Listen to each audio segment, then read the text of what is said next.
Jean-Marie.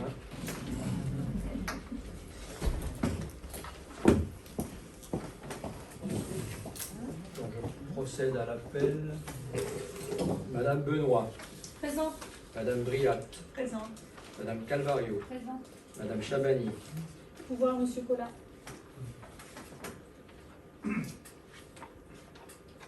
Madame Chalupé. Présente. Madame Daniel. Pouvoir, Monsieur Grillat.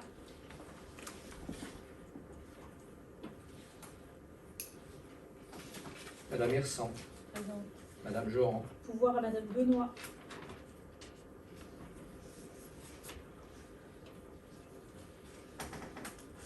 Madame Mbaye. Madame Monod. Présente. Madame Neveu. Pouvoir à Madame Briat.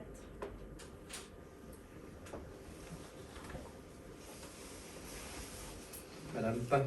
Présente. Madame Papy. Non. Madame Perretto. Présente. Madame Pinson.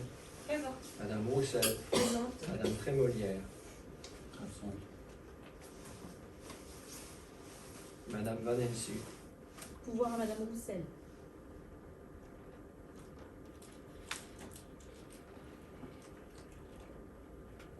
Monsieur Blondel. Présent. Monsieur Bouffel. Présent. Monsieur Collat. Monsieur Coulibaly. Pouvoir à Madame Pain.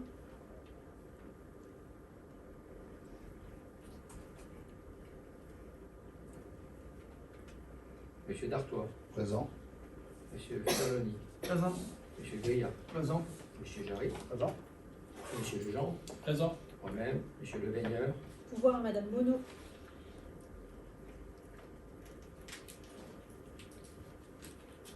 Monsieur Saintier. Présent.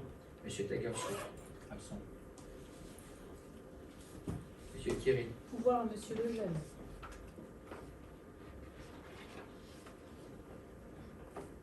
Monsieur Torel. Non. C'est bon. Donc le conseil municipal est enregistré, il sera diffusé sur la chaîne YouTube. Point 1, affaires générales. Premier point, approbation du procès verbal de la séance du conseil municipal du 28 juin 2022. Est-ce qu'il y a des questions, des observations? Donc je soumets au vote. Est-ce qu'il y a des votes contre? Des abstentions? Abstention 1 de Madame Vandelsu, elle n'était pas présente à ce conseil. Pareil pour Monsieur Leveigneur. 2 abstentions.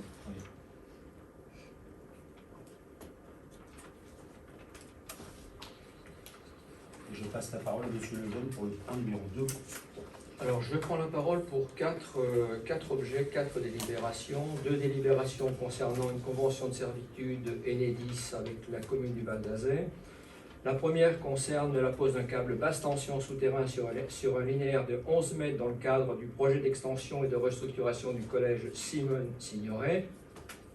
Cela concerne la parcelle 022 AN 442 qui est propriété du domaine privé en indivision entre le département de l'Eure et la commune du Val d'Azay. Donc c'est purement technique. La seconde délibération concerne l'implantation d'un câble basse tension souterrain sur une longueur d'environ 6 mètres et la pose d'un coffret sur la parcelle cadastrée 687A274 qui appartient au domaine privé communal. Y a-t-il des questions à ce sujet sur ces 2 délibérations? On passe au vote. La première est-elle la première? Y a-t-il des oppositions? Des abstentions? Adopté, merci. La seconde, y a-t-il des oppositions? Des oppositions? Adopté. Abstention. Oh, j'ai dit des oppositions.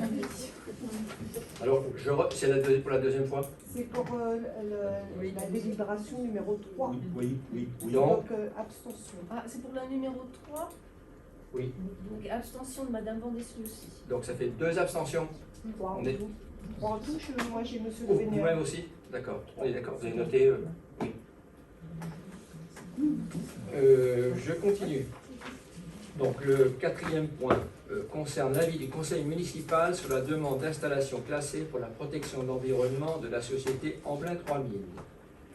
La SAS Amblin 3000 assure le portage immobilier du projet de construction d'une plateforme logistique pour le compte du groupe CAFOM, acteur de l'aménagement de la maison, au travers d'un réseau de magasins en Outre-mer et d'un site européen de vente en ligne de mobilier.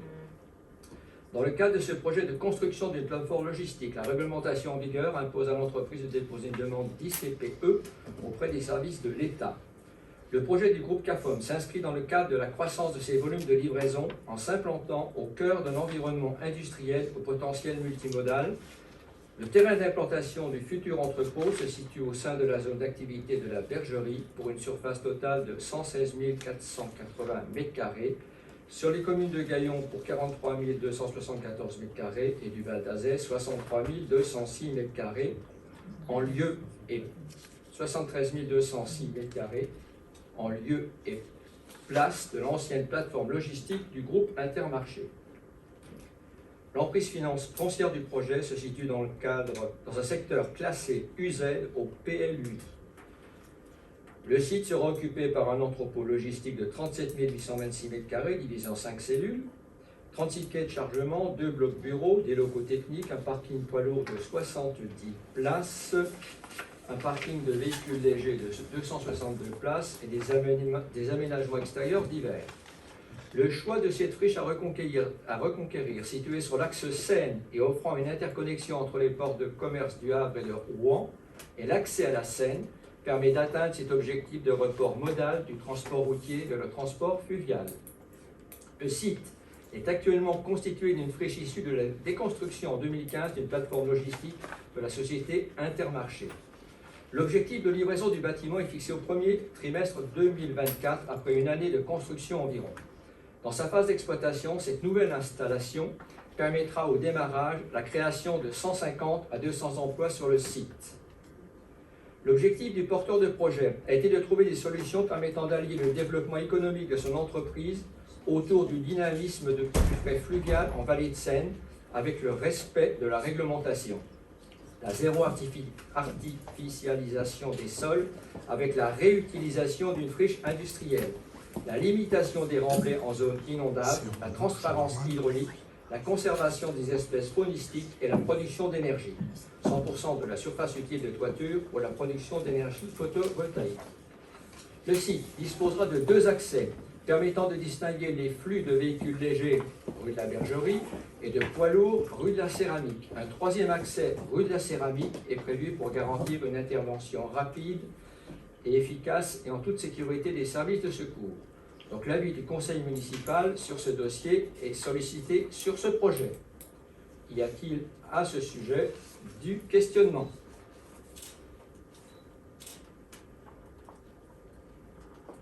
On peut passer au vote. Y a-t-il des oppositions? Des abstentions? Alors, 2 abstentions, Pour vous? Madame Vandessu et Madame Roussel. Moi aussi. 2. 4 abstentions en tout. Des oppositions. J'ai dit opposition. Oui. Voilà, décidément, je ne suis pas en forme ce soir. Donc, on était abstention. Donc, adopté. Donc, je ne relis pas la délibération. On allait où? La 5. La 5. PLUI. Oui.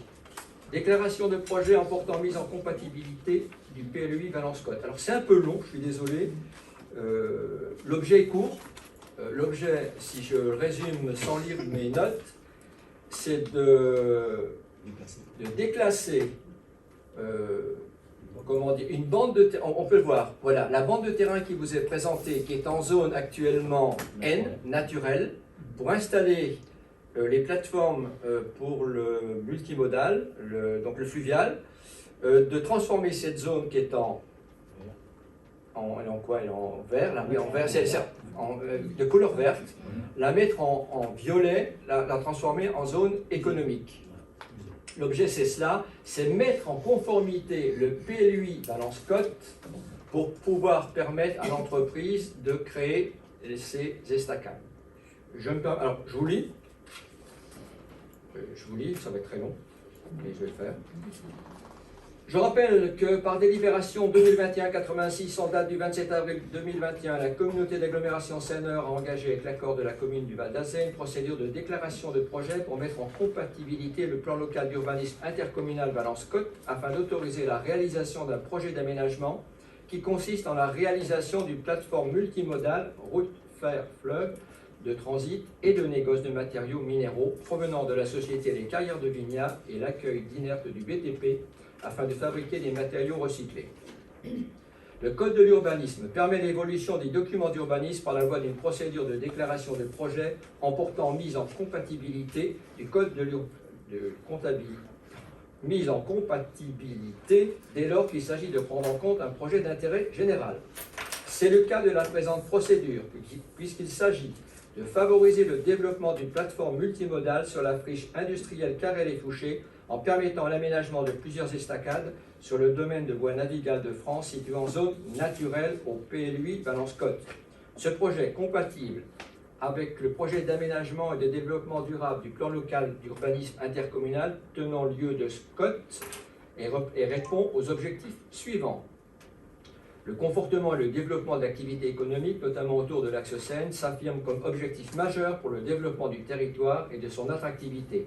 Cet objectif doit également s'accompagner d'un développement équilibré de l'activité commerciale, profiter des infrastructures existantes pour en développer de nouvelles, renforcer le rôle multimodal autour de l'axe Seine et étudier la requalification de la RD 316.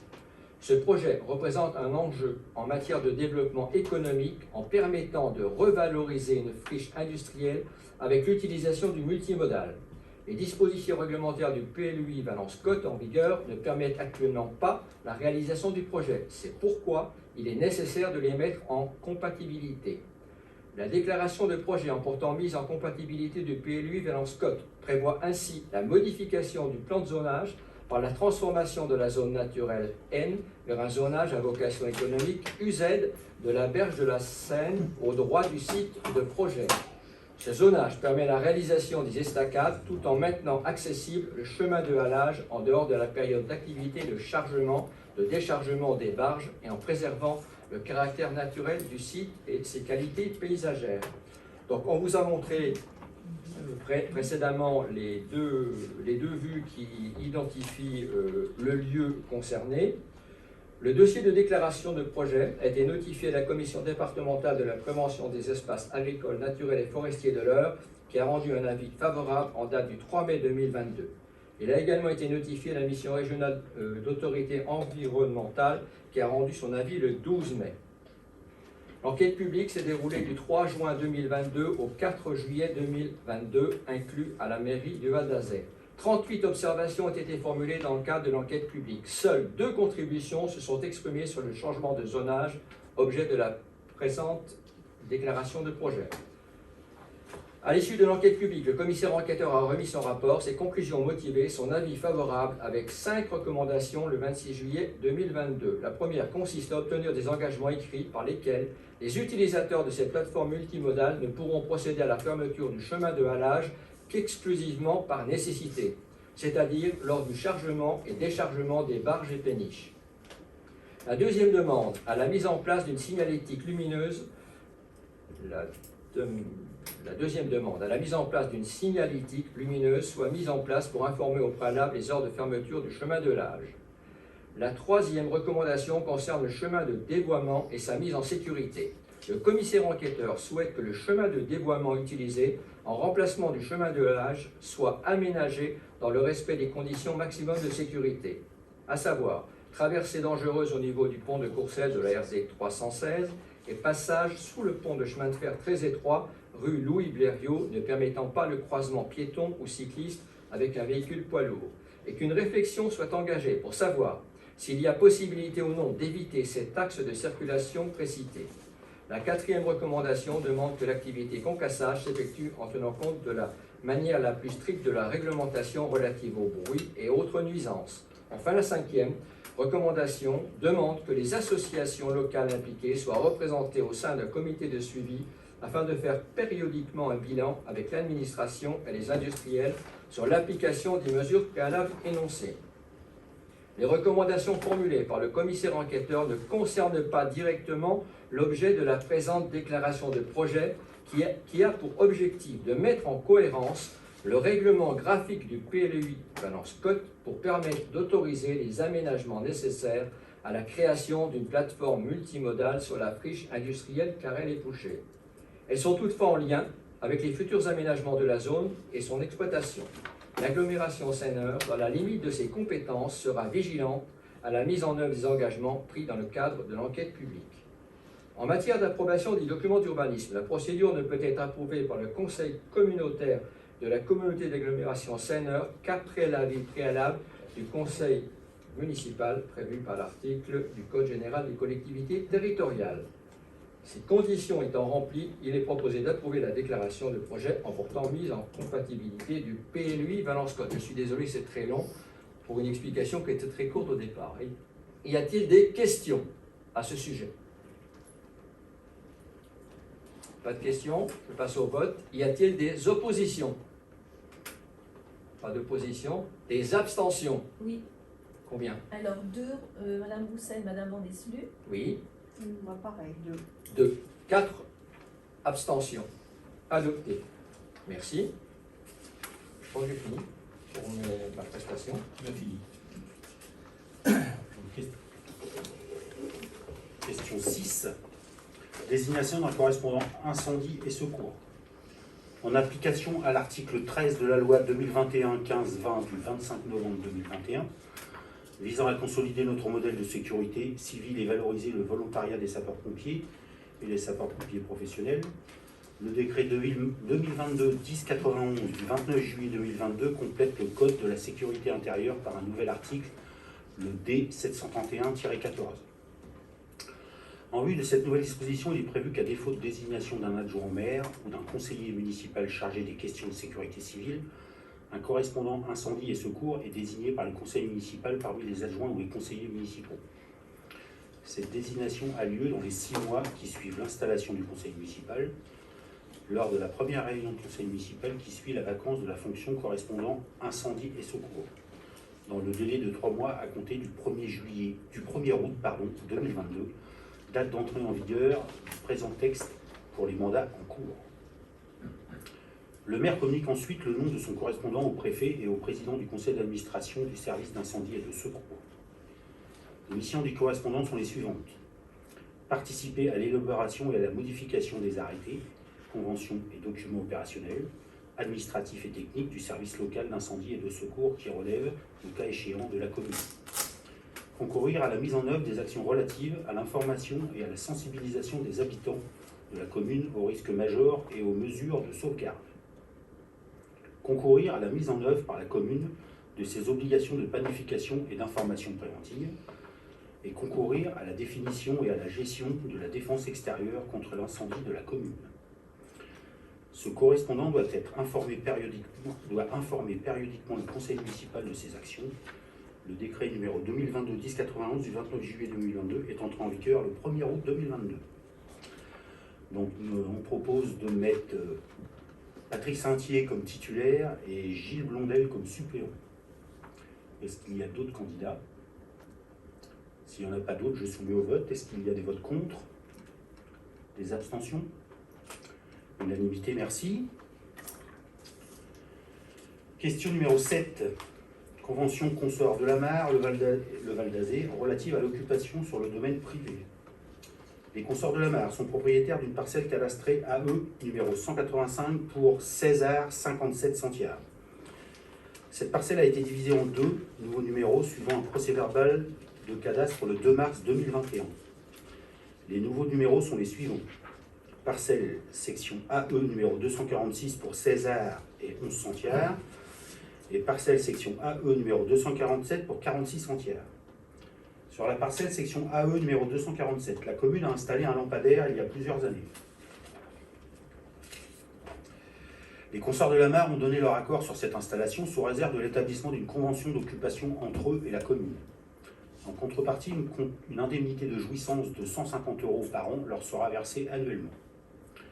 Le projet de cette convention d'occupation est consenti pour une durée d'1 an renouvelable par tacite reconduction, d'année en année, sauf dénonciation par l'une ou l'autre des parties chaque année à la date anniversaire de la prise effet du contrat, sous réserve d'un congé donné au moins 3 mois à l'avance, soit par lettre recommandée, soit par exploit d'huissier. Le projet de cette convention est annexé. Est-ce qu'il y a des questions? Pas de questions, je soumets au vote. Est-ce qu'il y a des votes contre? Des abstentions? Unanimité, merci. Point numéro 8. Dérogation à la règle du repos dominical pour 2023. Mobilion, organisation patronale des entreprises de la mobilité, a saisi la commune le 9 septembre 2022 pour une demande de dérogation à la règle du repos dominical pour les dimanches du 15 janvier, 12 mars, 11 juin, 17 septembre et 15 octobre 2023, afin de faciliter les opérations de portes ouvertes qui auront lieu dans le secteur automobile. Compte tenu de leurs activités, les distributeurs automobiles ne bénéficient pas de la dérogation au repos dominical, prévue par les articles L 3132 26 à 27-1 du Code du travail. Ainsi, la seule procédure prévue aux articles L 3132-20 et suivants du Code du travail par la prise d'un arrêté municipal permet cette dérogation. Les salariés qui travailleront à cette date bénéficieront de toutes les garanties fixées par le Code du travail dans le cadre du travail dominical. L'avis du conseil municipal est donc sollicité dans un premier temps. La commune devra ensuite solliciter l'avis des organisations syndicales afin de prendre un arrêté du maire avant le 31 décembre 2022. Est-ce qu'il y a des questions? Pas de questions. Je soumets donc au vote. Est-ce qu'il y a des votes contre? Des abstentions? Unanimité, merci.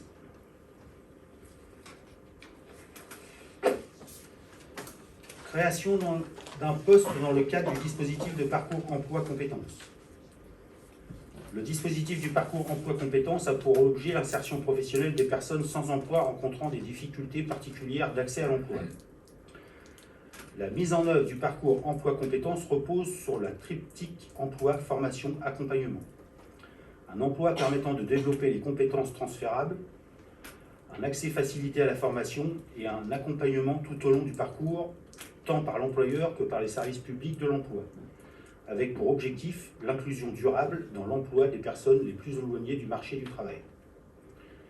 Ce dispositif, qui concerne notamment les collectivités territoriales et leurs établissements, prévoit l'attribution d'une aide de l'État à hauteur de 45%.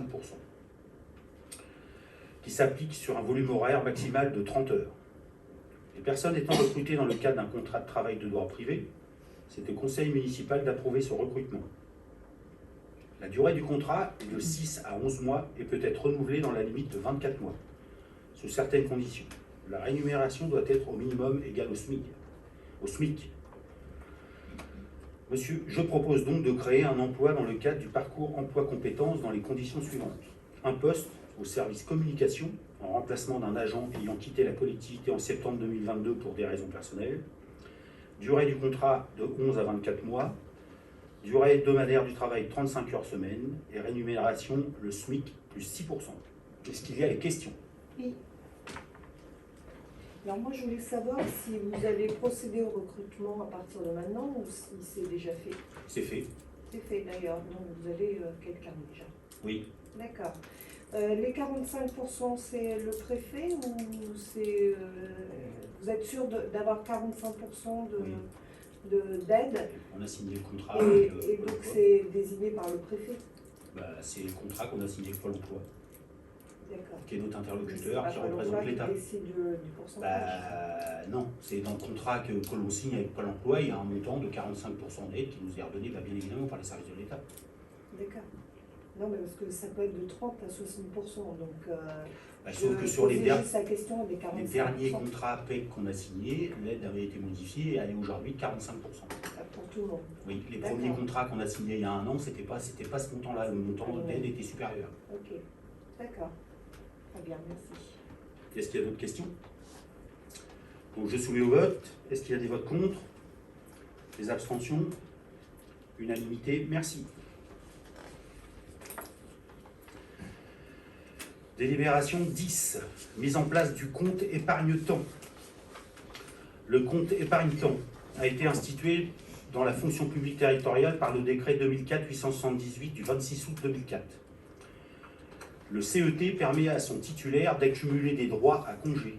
Il permet de capitaliser sur plusieurs années des jours de congé non pris et de les solder ultérieurement de manière continue ou fractionnée. Il est ouvert de droit à la demande de l'agent. L'autorité territoriale est tenue d'ouvrir le CET au bénéfice du demandeur dès lors qu'il remplit les conditions.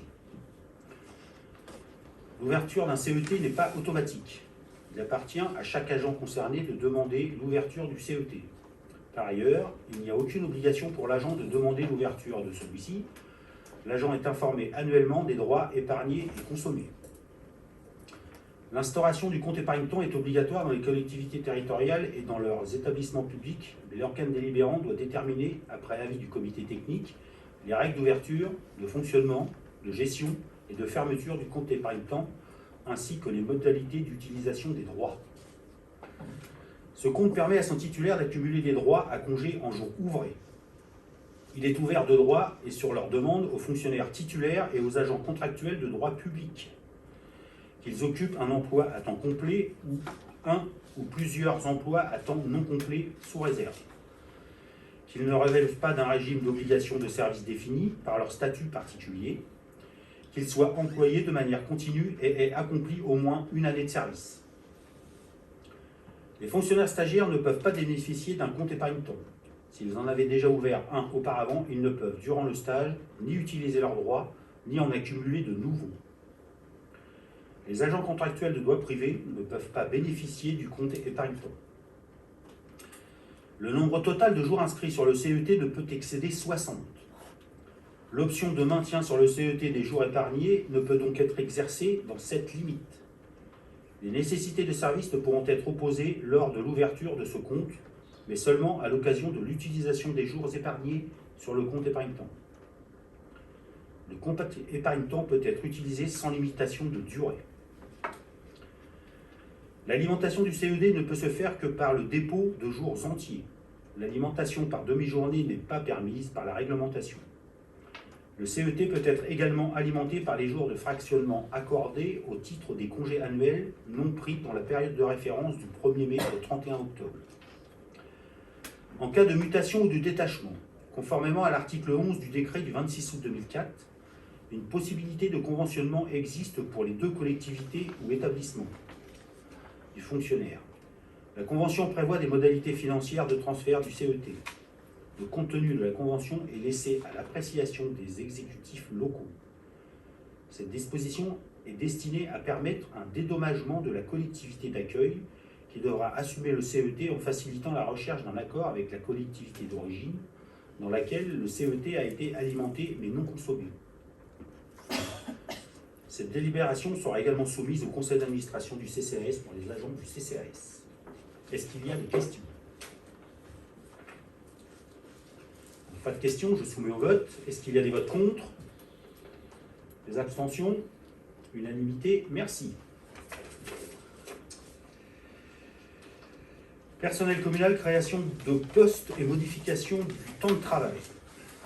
Alors, conformément à l'article L313-1 du Code général de la fonction publique, les emplois de chaque collectivité ou établissement sont créés par l'organe délibérant de la collectivité ou de l'établissement.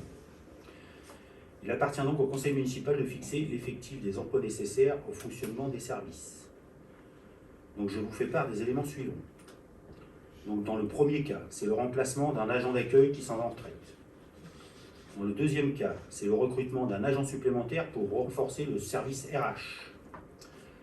Dans le troisième cas, c'est un agent des services techniques qui travaille au service bâtiment qui a demandé une disponibilité et que l'on fait un recrutement pour le remplacer. Le point 4, c'est un agent des services techniques côté espace vert qui est parti en retraite et que l'on remplace. Le cinquième, c'est un contrat qui s'emploie dans le parcours emploi-compétences pour assumer les fonctions d'assistant comptable et bibliothèque à l'espace, à la bibliothèque Jean-Luc Réchère. Donc il sera à mi-temps au service financier et à mi-temps à la bibliothèque. Et le dernier, c'est le recrutement d'une jeune fille qui fait l'accompagnement des enfants de maternelle dans le bus qui vient de Veuvillers et de Sainte-Barbe. Voilà. Et donc, il y a des modifications de temps de travail. Il y a un agent qui est un agent d'entretien à la cantine du Loup-Pendu et à la mairie et à la police municipale qui passe de 28h50 hebdomadaire à 33h. Et un autre qui travaille à la cantine du Chaboté qui passe de 20h à 30h. Est-ce qu'il y a des questions? Oui. Moi, je voulais tout simplement savoir, la personne qui est recrutée pour le transport sur Vieux-Villers et Sainte-Barbe, Oui. Elle va donc surveiller les enfants dans le bus. Elle surveille les enfants de maternelle. D'accord. Donc en partant de Vieux-Villers tous les jours, tous les Tous les matins et jours, soirs. elle part de Sainte-Barbe, passe par Vieux-Villers et repasse par Sainte-Barbe et revient dans la commune. D'accord. Donc chaque jour. Tous les matins et tous les soirs. D'accord. Très bien. Merci. Puisque c'est obligatoire pour accompagner les enfants de maternelle dans le bus. Oui, non, mais comme j'avais vu à temps non complet, donc du coup, je me posais En fait, des c'est questions. 1h30 le matin et 1h30 le soir. Voilà. Mais elle fait aussi la cantine. Et elle fait la cantine en complément. D'accord. Voilà. Merci. Est-ce qu'il y a d'autres questions? Donc je soumets au vote. Est-ce qu'il y a des votes contre? Des abstentions? Unanimité? Merci. Question 12. Convention sur le dispositif de médiation préalable obligatoire, MPO, entre le centre de gestion de l'Eure et la commune du Val d'Azé. La médiation préalable obligatoire, qui a fait l'objet d'une expérimentation jusqu'en décembre 2021, a pérennisé conformément aux termes de la loi 2021-1729 du 22 décembre 2021 pour la confiance dans l'institution judiciaire. Cette mission porte sur les recours formés contre les décisions individuelles concernant la situation d'agents de la collectivité. Cette dernière s'inscrit dans le champ de compétences optionnelles du centre de gestion et est opérationnelle à compter du 1er juillet 2022. Les litiges concernés par la MPO sont les suivants. Donc vous en avez 7 qui sont décrits dans les 7 lignes qui suivent. Et donc je vous propose de passer une convention avec le centre de gestion pour ce dispositif afin que la médiation opérationnelle soit assurée par le CDG 27 en cas de besoin pour le personnel de notre commune. Le projet de convention de médiation préalable est en annexe du présent ordre du jour. Est-ce qu'il y a des questions? Pas de questions, donc je soumets au vote. Est-ce qu'il y a des votes contre? Des abstentions? Unanimité? Merci. Question 13. Convention d'inspection en matière d'hygiène et de sécurité entre le centre de gestion de l'Eure dans le cadre des missions d'agents chargés de la fonction d'inspection, un ACFI. Donc le décret 85-603 impose la désignation par l'autorité territoriale d'un agent chargé d'assurer une fonction d'inspection dans le domaine de la santé et de la sécurité au travail. La réglementation permet aux collectivités de passer une convention avec le centre de gestion pour bénéficier des services de cet agent. La désignation d'un chargé d'inspection en santé et sécurité au travail ou d'un agent chargé d'assurer une fonction d'inspection permet à la collectivité de répondre à ses obligations réglementaires. Jusqu'à présent, aucun agent chargé de la fonction d'inspection n'avait été désigné. De plus, cette fonction ne peut être exercée par l'assistant de prévention de la commune. Le centre de gestion de l'Eure proposant à ses adhérents affiliés à cette mission d'ACFI, il est proposé d'établir une convention avec le CDG 27 pour la mise à disposition d'un agent en charge de la fonction d'inspection pour le compte de la commune, moyennant la rémunération de 250 € par journée ou 125 € par demi-journée. Je vous propose donc de signer une convention avec le centre de gestion pour permettre la mise en place de ce dispositif. Est-ce qu'il y a des questions? Pas de questions, je soumets au vote. Est-ce qu'il y a des votes contre? Des abstentions? Unanimité, merci. Le point 14, reconnaissance d'événements exceptionnels. J'expose au conseil municipal qu'à l'occasion d'événements exceptionnels marquant la vie d'un agent ou autre personne, la commune peut être amenée à offrir un présent ou une gratification. Aussi, il convient de lister précisément ces événements et de fixer leur valeur maximale qui l'accompagne. Je soumets donc une liste aux membres du conseil municipal et propose de fixer les montants maximum attribués comme suit. Naissance, un bon d'achat ne dépassant pas 50 € par enfant. Mariage, un bon d'achat ne dépassant pas 100 € par agent. Retraite, un bon d'achat ne dépassant pas 300 € par agent. Médaille, bon d'achat ne dépassant pas 100 € pour une médaille d'argent, 130 € pour une médaille vermeille et 170 € pour une médaille d'or. Et pour les fleurs, un maximum de 50 € en rapport avec l'événement. Est-ce qu'il y a des questions? Des observations? Oui. Moi, je voulais savoir quelles étaient les autres personnes. Parce que la vie d'un agent, je comprends bien, mais les autres personnes. ne vois pas trop qui c'est. En effet, c'est pas logique. Parce que si c'est tous les habitants de la commune, c'est pas la même organisation. On va être souvent. La vie d'un agent ou autre personne. Mais on peut le supprimer. Oui, c'est écrit dans la délibération. Donc, pour les agents simplement. Donc pour les agents simplement. Merci, monsieur. En effet. Est-ce qu'il y a d'autres observations? J'aurais une autre observation, s'il vous plaît. Quand il y a des mariages ou quoi, vous mettez comment alors, ce que vous donnez comme argent, enfin, On comme donne les pas fleurs d'argent. que vous achetez. Non, mais les fleurs, par On exemple. les donne pas? Les fleurs, c'est Non. Les fleurs, on les garde pour nous. Puis là, maintenant, on achète des pots. Donc on les garde sur plusieurs mariages. Non, mais On donne, on donne une bouteille de champagne et l'huile de la commune comme on a l'habitude, on ne donne jamais de fleurs. Est-ce qu'il y a d'autres questions? Est-ce que je peux... Oui. Pour le montant de 50 € par naissance, est-ce qu'il serait possible de passer à 100 €, s'il vous plaît? Ah mais on est là pour ça. Est-ce que 100 € vous convient? Pourquoi ça? Pourquoi pas 200? Ah Je te réponds. Est-ce qu'il y a des gens qui sont contre 100?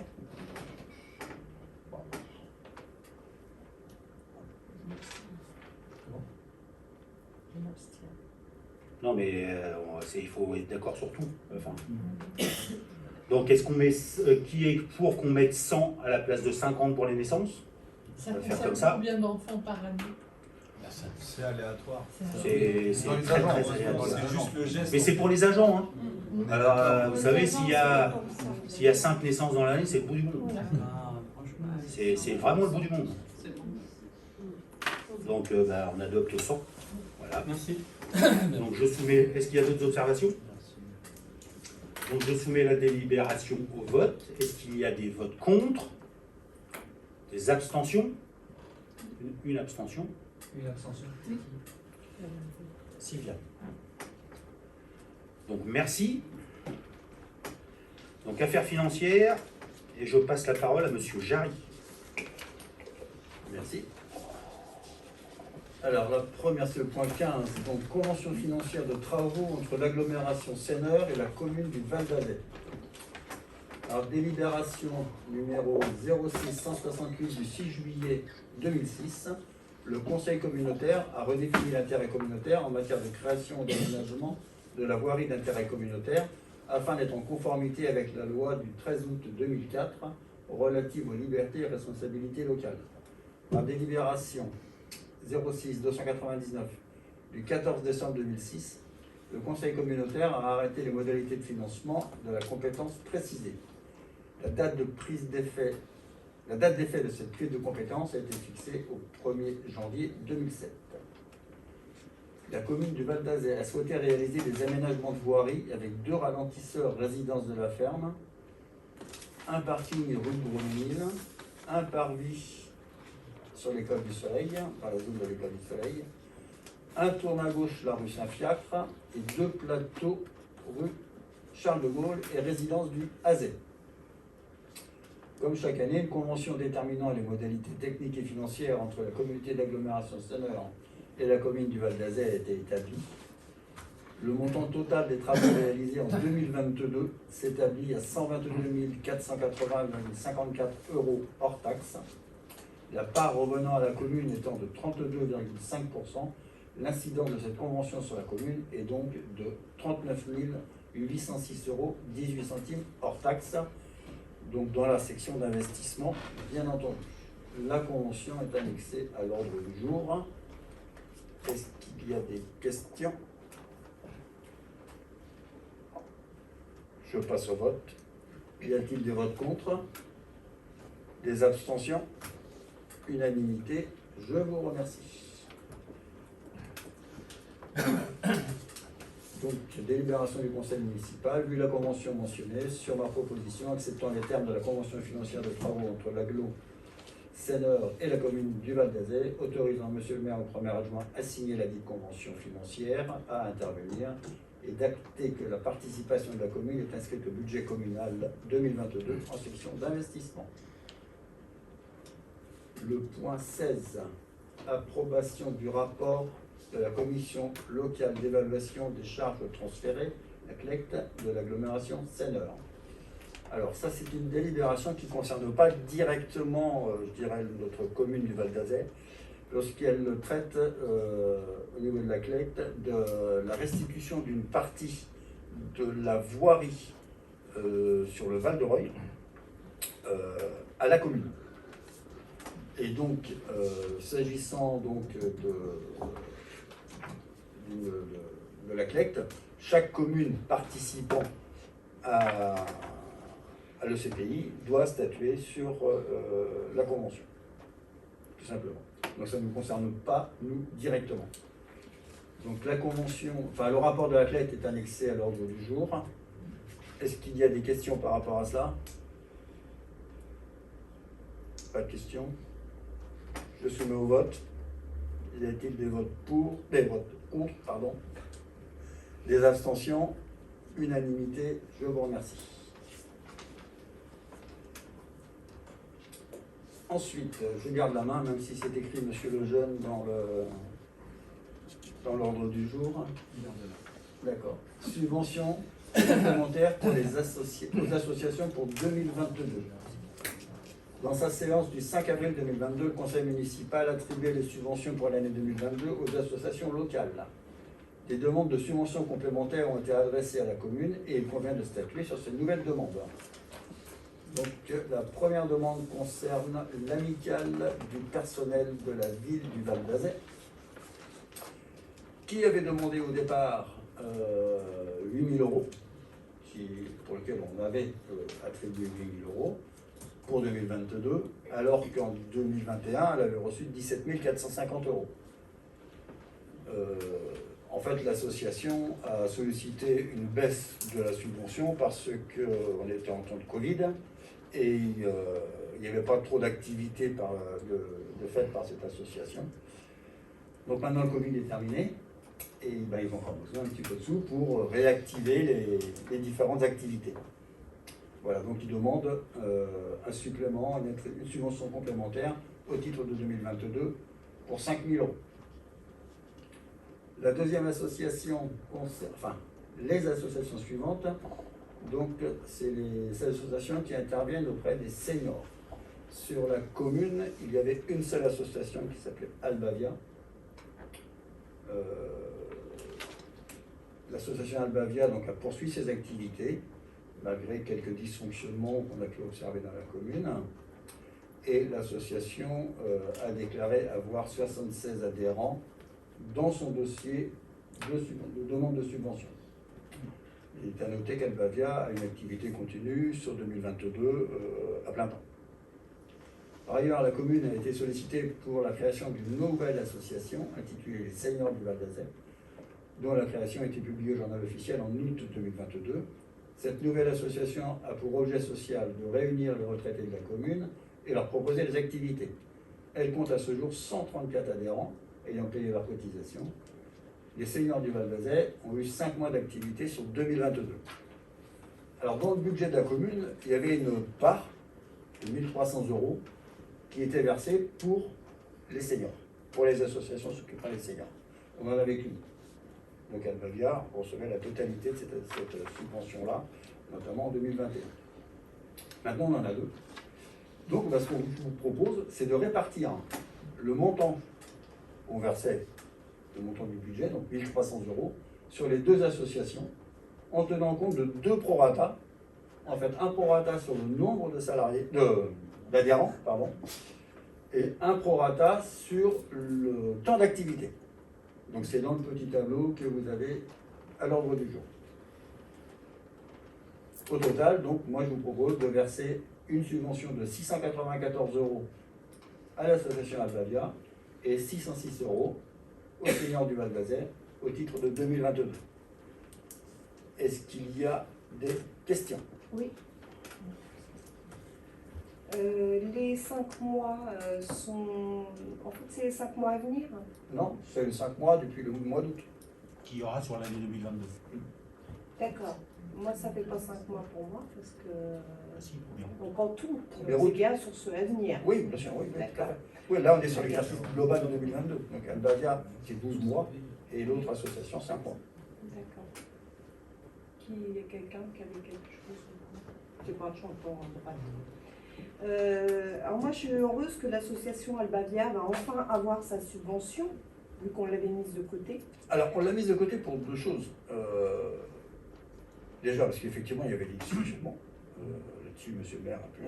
Est-ce que vous vérifiez tous les dysfonctionnements de toutes les associations de la commune? À chaque subvention, il y a, si vous voulez, un dossier qui est monté par l'association, qui nous fait un rapport moral. Dans ce dossier, il y a un rapport moral.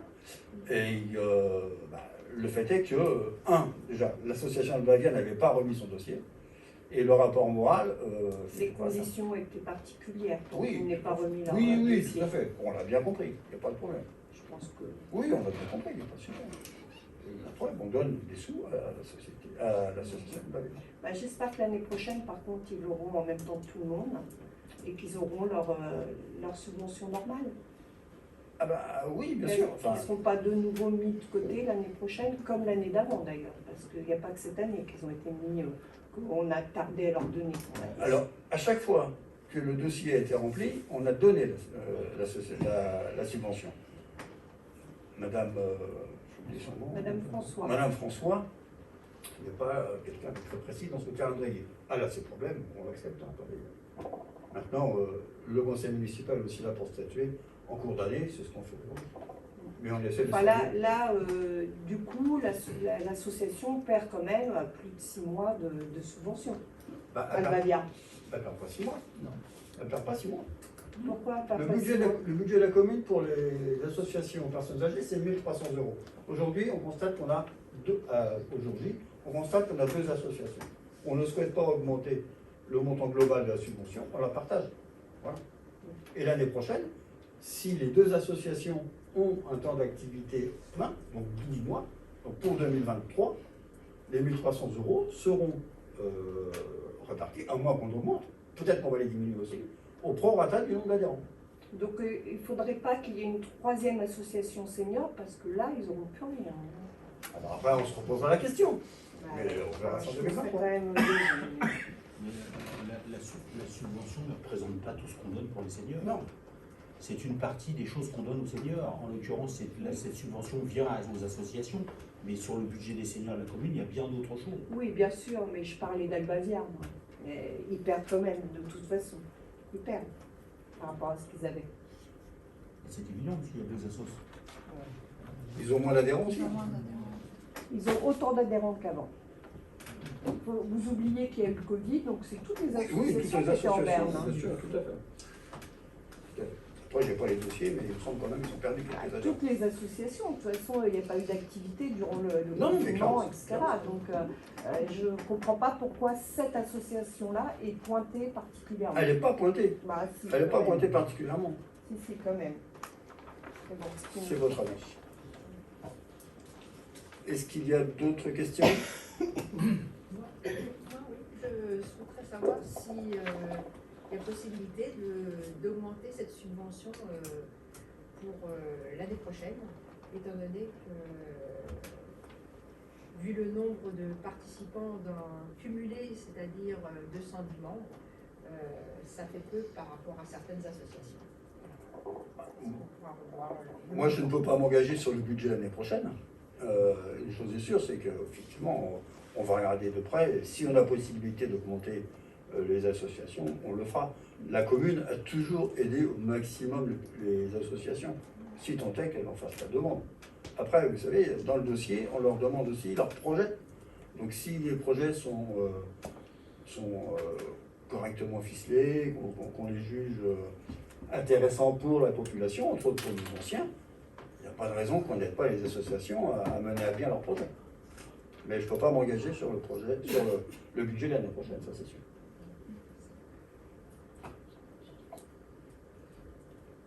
D'autres questions? Je vous propose de passer au vote. Y a-t-il des votes contre? Oui, toi et Bruno Thierry Oui. participent au vote. Effectivement. Je me retire du vote. Donc y a-t-il des votes contre? Des abstentions? Alors, une abstention, Madame Vandelsu. Merci. Délibération du conseil municipal, vu le code de le CGCT, sur ma proposition, décidant de verser une subvention complémentaire au titre de l'année 2022 d'un montant de 5 000 € à l'amicale du personnel de la ville du Val d'Azay, décidant de verser une subvention de 694 € au titre de l'année 2022 à l'association Albavia, et décidant de verser une subvention de 606 € au titre de l'année 2022 à l'association Les Seigneurs du Val d'Azay, acté que ces crédits sont inscrits au budget 2022 en section de fonctionnement. Le point 18. Location d'un logement communal. La commune est propriétaire d'un logement situé au 532 rue Saint-Philippe. Ce logement était jusqu'à présent loué à un agent de la commune. L'agent ayant libéré le logement, il est aujourd'hui proposé à un nouvel agent de la commune qui a pris ses fonctions à la police municipale au début du mois d'août dernier. Aussi, il est proposé de louer ce logement via un bail de 3 ans moyennant un loyer mensuel de 500 € à compter du 1er août 2022. Ce logement est simulé à un T3, d'un confort simple situé au premier étage d'une maison avec un local commercial en rez-de-chaussée. Les charges, eau, électricité, gaz, téléphone, impôts locaux resteront à la charge du locataire. Vous avez le bail dans les pièces annexées. Des questions? C'est le logement qui est au-dessus de la boucherie. C'est le local. Des questions? On passe au vote. Des votes contre? Abstention? Unanimité? Je vous remercie. Le point 19. Convention de mise à disposition de locaux à titre onéreux. La commune a été contactée par l'association APER, A-P-2-E-R, pour une recherche de bureaux pour son secteur enfance et plus particulier du CESAD, le service éducation spéciale et soins à domicile. Il est constitué d'une équipe pluridisciplinaire, une éducatrice, une psychologue, un psychomotricien, encadré par une chef de service, qui interviendront sur le secteur des environs du Val d'Azay. Ce service médico-social vise à apporter un soutien spécialisé aux enfants et adolescents handicapés dans leur milieu ordinaire de vie et d'éducation, ainsi qu'à leur famille. Donc c'est une association qui travaille sur le secteur. Aussi, il est proposé de mettre à disposition une partie, 74 mètres carrés environ, des locaux de la mairie de Sainte-Barbe-sur-Gaillon.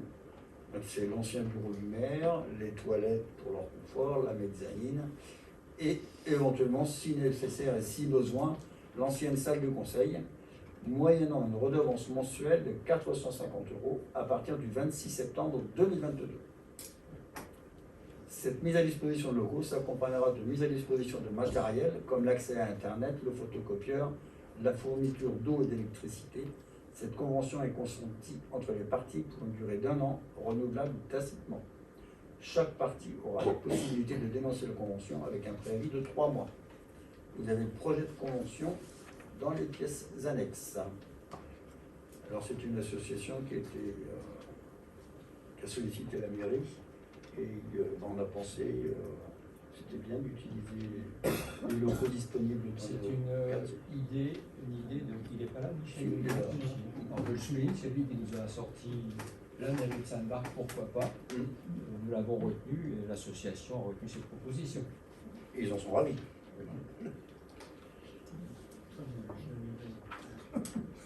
Y a-t-il des questions? On va passer au vote s'il n'y a pas de questions. Y a-t-il des votes contre? Des abstentions? Unanimité? Je vous remercie. Attribution gracieuse d'une concession sur le cimetière de Sainte-Barbe-sur-Gaillon. La commune de Sainte-Barbe a attribué en août 1971 une concession perpétuelle à une famille. Cette concession concernait l'emplacement 94, devenu par la suite le numéro 16, du cimetière de Sainte-Barbe-sur-Gaillon. Il est important de noter que l'attribution de cette concession n'a malheureusement pas été notée dans le registre de la commune à l'époque. En 2020, à la suite de la demande d'une autre famille, la commune a attribué une concession de 30 ans sur ce même emplacement numéro 16, pensant qu'il n'était pas attribué. Il conviendra donc d'attribuer une nouvelle concession de 30 ans à cette autre famille. En guise de réparation pour cette erreur matérielle et suite à une discussion avec cette autre famille, il est proposé que la commune prenne à sa charge l'attribution de la nouvelle concession pour 30 ans à titre gracieux et la construction d'un caveau sur la nouvelle concession.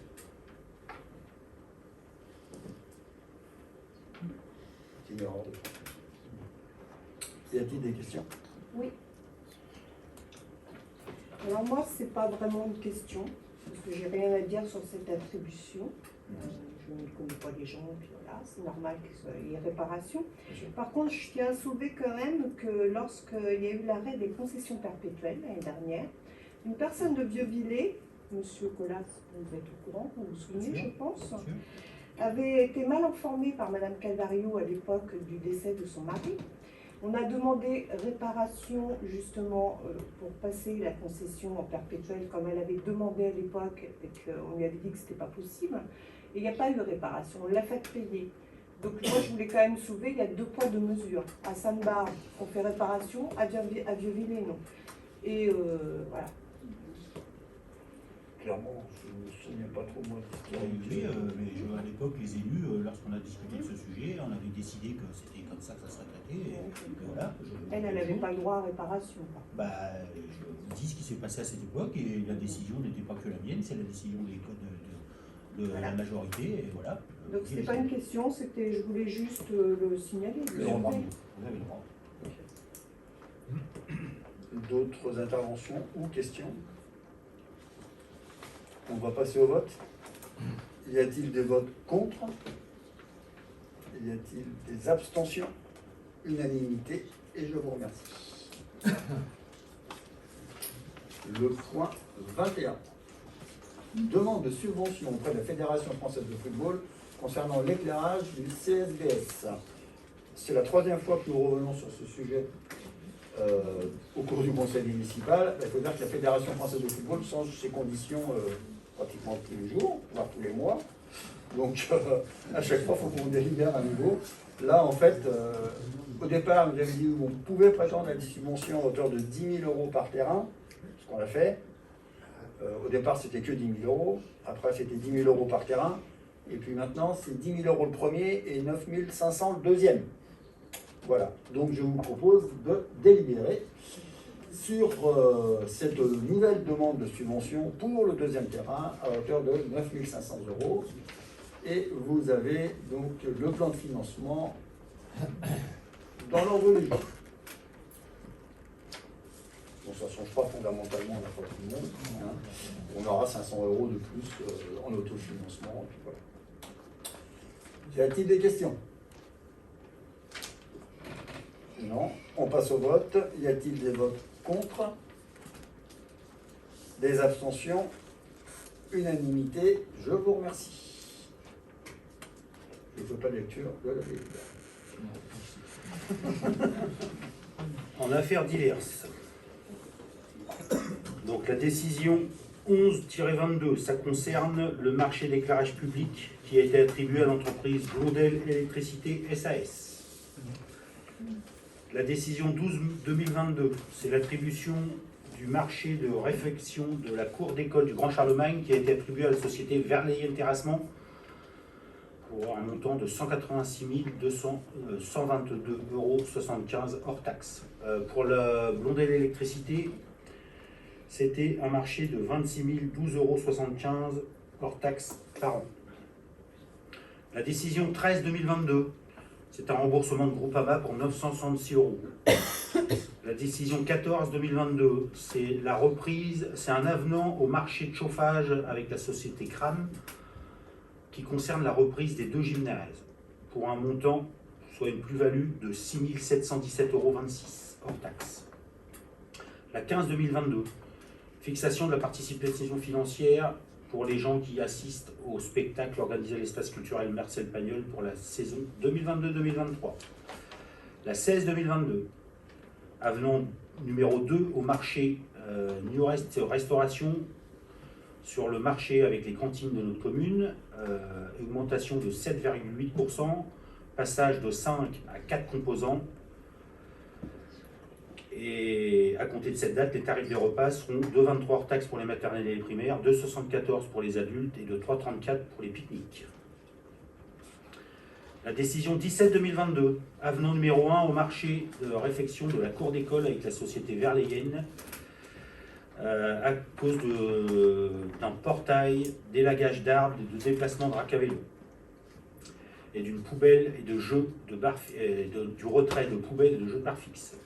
Pour un montant qui passe à 186 122,75 € hors taxe. Décision 18-2022, attribution du marché pour la mise en conformité à l'accessibilité, composé de 4 lots. Le premier lot à la société Verlaine pour la maçonnerie.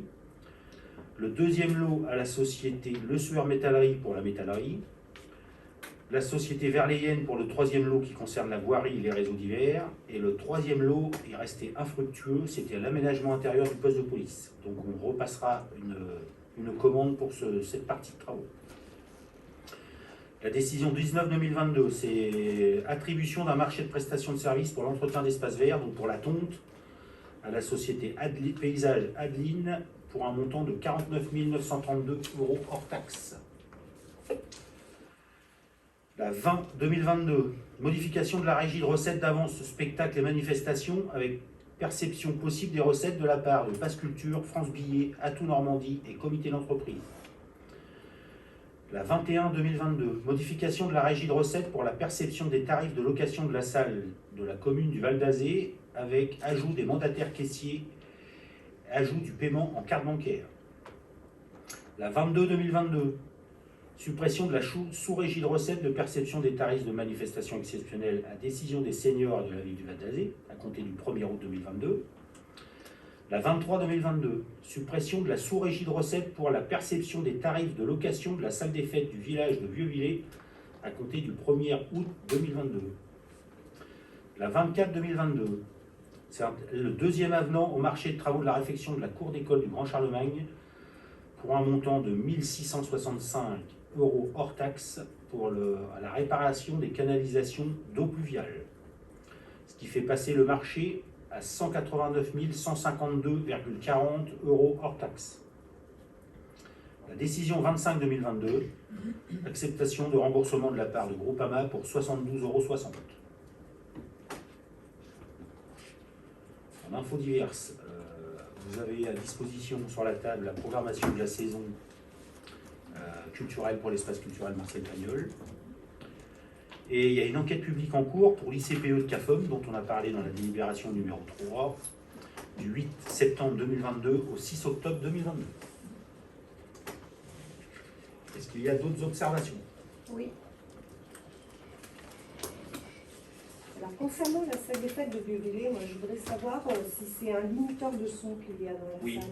C'est un limiteur de son qu'il y a aujourd'hui. Avec les prises coupées en cas Après de... coupure, au-dessus de 83 décibels, je crois. D'accord. Ce n'était pas ça, il a été changé, que je ne sais je plus voulais quand, savoir. parce que ce n'était pas un limiteur de son. D'accord. Mais aujourd'hui, c'est un limiteur de son. Maintenant, c'est un limiteur, Oui, d'accord, oui. très bien.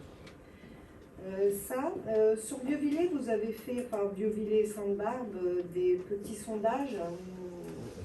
Alors, il y a eu celui pour la nationale. Ça a donné quoi? Le résultat est publié, mais je peux déjà vous donner à 75%, les gens sont contre la limitation à 50 km/h. Ah oui. Donc, ça va pas se faire. Bah, on a le retour des habitants, voilà. Voilà, moi je ne sais pas, il faut qu'on en parle entre nous, qu'est-ce qu'on fait? Est-ce qu'on demande au département de changer la vitesse ou est-ce que, considérant que les habitants ont répondu négativement à nos demandes, on reste tel que c'est aujourd'hui? Voilà. D'accord, On n'a pas statué là-dessus encore. très bien. Le sondage des lampadaires, est-ce qu'il concerne uniquement Sainte-Barbe, Vieux-Villers ou Sainte-Barbe, Vieux-Villers, Haute-Voie? Alors, on a un questionnaire qui est parti sur Sainte-Barbe et Vieux-Villers parce que sur Sainte-Barbe et Vieux-Villers, ça sera extinction sur les deux communes de 23h à 5h du matin. Voilà, enfin c'est une extinction complète, donc il n'y a pas de question. Alors que sur Aubevoie, on a des situations différentes. Il y a des endroits où on va éteindre, il y a des endroits où on module, parce qu'on peut moduler, il y a voilà, et il y a des endroits où on n'éteindra pas. Donc le questionnaire est finalisé, il va partir auprès des habitants. On n'a pas pu faire le même parce que le sujet, on ne peut pas l'aborder de la même façon. C'est pour ça que la commune d'Aubevoie n'a pas été concernée, mais elle va l'être. Le questionnaire, il va partir incessamment sous peu. Voilà. Et c'est pour ça qu'on ne l'a pas fait en même temps. Enfin, je trouve dommage quand même qu'on n'a pas pris en compte l'environnement, que maintenant pour le côté financier on le fait. Ça c'est Mais c'est le choix des élus. Voilà, le choix des élus. ouais. La réponse. Bah oui, c'est le choix des Le élus. choix des élus. Concernant le cimetière de Vieux-Villers, Oui. vous vous êtes engagé verbalement auprès de ma collègue Joëlle Vandelsu Oui. pour changer la pompe. On est au mois de septembre, c'est toujours pas changé. Bah depuis- écoutez, cette demande a été faite au service technique il y a un certain temps. Je vais me renseigner de savoir où ça en est, mais j'ai demandé à ce qu'on remette une pompe neuve. Voilà. Cette demande a été faite au service technique. Je vais me rapprocher d'eux demain pour savoir où ça en est. Voilà. Mais je vous assure que cette demande a été faite assez rapidement après la discussion que j'ai eue avec Madame Vandelsu. C'était au mois de mai. Mais je ne m'étais pas occupé de ça parce que pour moi c'est quelque chose qui est dans les tuyaux et je pensais que quand la pompe allait arriver, elle allait être changée et remise à la place de celle qui est. Voilà, je vais m'enseigner demain, savoir où ça en est. C'est toujours pas fait, les gens peuvent Mais pas ne vous avoir- inquiétez pas que je vais faire ce qu'il faut pour que ça soit fait. Je m'y suis engagé, ça va être fait. D'accord. Pour les lampadaires, ça serait à partir de quand? Bah, sauf que pour éteindre l'éclairage public, c'est une décision du conseil municipal. Donc nous serons obligés d'attendre le prochain conseil. Normalement, ce sujet passera au prochain conseil municipal. Voilà. D'accord. C'est pour ça qu'on ne l'a pas fait, parce que c'est une décision de conseil municipal pour éteindre. Et on voulait Pour finir le l'allumer, questionnaire. Pour l'allumer, c'est pas une Bah, décision sauf du que conseil. pour l'éteindre, il faut une décision du conseil municipal. Non, Donc, on c'était une passera- question. Pour l'allumer, Je sais pas. c'est pas une Je sais pas. décision Mais du pour conseil. l'éteindre, on sait que c'est une décision du conseil. D'accord. Donc ça sera à l'ordre du jour du prochain conseil municipal. D'accord, merci. Est-ce qu'il y a d'autres questions ou observations? Bah, merci à vous. Je lève la séance de conseil municipal. N'oubliez pas, il y a alors une information. C'est la dernière fois aujourd'hui que vous aurez le compte rendu du conseil municipal à signer. Le classeur va passer aujourd'hui, vous allez le signer, ça sera la dernière fois pour vous, puisque la loi a changé. Et à partir de maintenant, les deux seuls signataires seront le maire et le secrétaire de séance. Voilà. Et vous n'aurez plus la signature du registre à la fin du conseil municipal.